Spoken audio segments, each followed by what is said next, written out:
भटका देने वाली आत्मा, ये भटका देने वाली आत्मा जो है इस प्रकार से दूसरा थिस्सलुनीकियों पवित्र शास्त्र में दूसरा अध्याय और उसका 10-11 में लिखा हुआ है, नाश होने वालों के लिए अधर्म के सब प्रकार के धोखे के साथ होगा, क्योंकि उन्होंने सत्य से प्रेम नहीं किया जिससे उनका उद्धार होता है। इसी कारण परमेश्वर उनमें एक भटका देने वाली सामर्थ को भेजेगा कि वे झूठ की प्रतीति करें, ताकि जितने लोग सत्य की प्रतीति नहीं करते वरन अधर्म से प्रसन्न होते हैं वे सब दंड पाए। मेरे प्रियो, ये वचन इसलिए 3 वचन पढ़े हैं ताकि आप ये तीनों एक दूसरे से जुड़ा हुआ है और आप इसके महत्व को समझ सके। परंतु ये वचन जो इस पत्री में लिखा गया है उसका 11 वचन हम लोगों के लिए बहुत बड़ा एक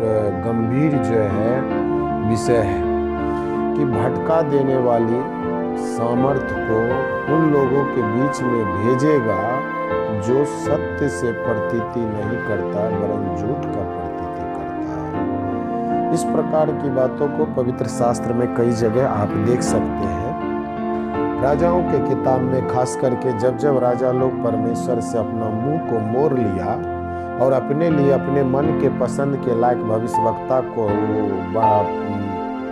रख लिया, तो उन लोगों के बीच में इस प्रकार की आत्मा बराबर जो है कार्य करता रहा और कई लोगों को भटका देने के लिए जो है ये आत्मा उन लोगों के बीच में जा करके कार्य किया।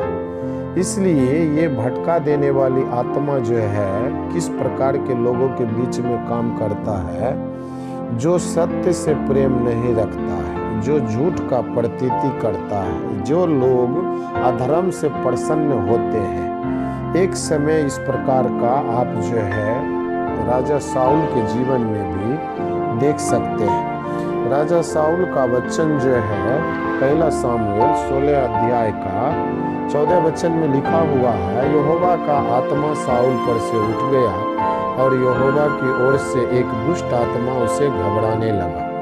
मेरे प्रियो, ये यहोवा का आत्मा कब उठ गया? जब ये राजा साउल ने कई बार परमेश्वर का आज्ञाओं को तोड़ा और परमेश्वर का आज्ञाओं को नहीं माना और वो जो है अपना मनमाना करने लगा, तब वहाँ वचन में लिखा है उस पर से उठ गया।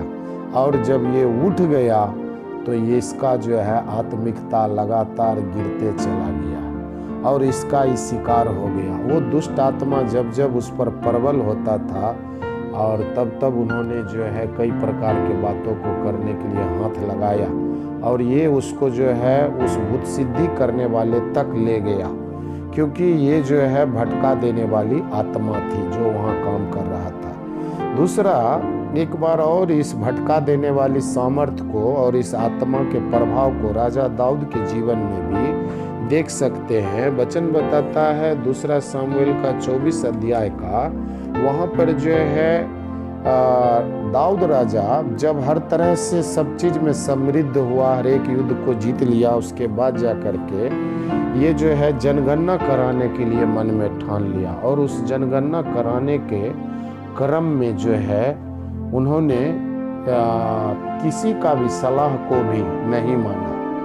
2 सामुएल 24 अध्याय का 3 वचन में लिखा है, योआब ने राजा से कहा, प्रजा के लोग कितने भी क्यों ना हो, तेरा परमेश्वर यहोवा उसको 100 गुना बढ़ा दे और मेरा प्रभु राजा इसे अपनी आंखों से देखने भी पाए। परंतु हे मेरे प्रभु, हे राजा, यह बात तू क्यों चाहता है? तो भी राजा की आज्ञा योआब सेनापति पर प्रबल हुआ। अतः योआब और सेनापति राजा के सम्मुख से इस्राएली प्रजा का गिनती लेने के लिए निकला। 10 वचन बताता है कि प्रजा की गणना करने के बाद दाऊद का मन व्याकुल हुआ। दाऊद ने यहोवा से कहा, यह काम जो मैंने किया है महापाप है। जानते हैं इसका क्या परिणाम हुआ?